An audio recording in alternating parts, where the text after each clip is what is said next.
মাদক, জুয়া, জুয়া, high high high high high, আপনি জুয়াও খেলেন? আপনি এখনো দেখেন নাই? কবরে কখনো লাশ নামান নাই মনে হয় আপনি?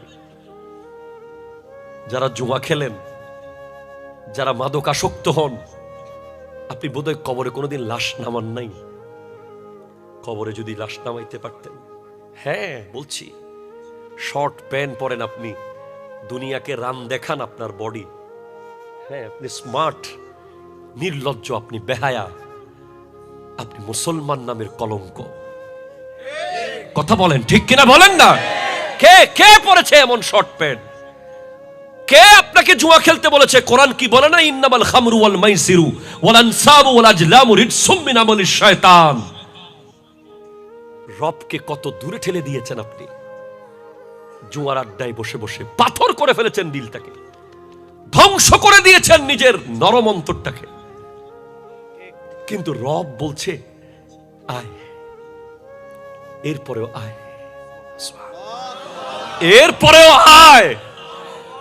মা বাবাকে ছেড়ে যখন সন্তান চলে যায় বউ নিয়ে, বছরের পর বছর যখন মা বাবার সাথে আর দেখা করে না, হঠাৎ যদি ফিরে আসে, মা বাবার যেই খুশি লাগে। একজন গুনাহগার জুয়াটি, একজন গুনাহগার বেনামাজি, একজন গুনাহগার শর্ট প্যান্ট পরা ইহুদি খ্রিস্টানের চরিত্র ধারণকারী ফিরে আসলে রবের এর চেয়ে বেশি কোটি কোটি গুণ বেশি খুশি লাগে। আপনি ফিরে আসুন, ফিরে আসুন। আপনি আগামীকাল ফজরের নামাজ কি পড়তে পারবো? আমি সিরিয়াসলি বলছি, প্লিজ ইমাম সাহেব হুজুর আমাকে জানাবে। আচ্ছা স্ট্রিক্টলি বলেন তো কে কে পড়বেন? একটু স্ট্রিক্টলি সিরিয়াসলি বলেন, একটা একটা একদম সমাধান করে যাই। আমরা পড়বো ইনশাআল্লাহ? যাবেন তো মসজিদে? ইনশাআল্লাহ যাবেন তো ইনশাআল্লাহ? আমি অনুরোধ করে যাই যে আর কালকে ফজরে যদি মুসল্লি না বাড়ে, আমাকে জীবনে কোনোদিন আর দাওয়াত দেবেন না।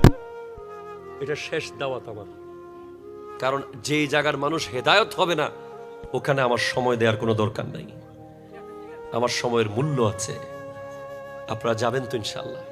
প্লিজ।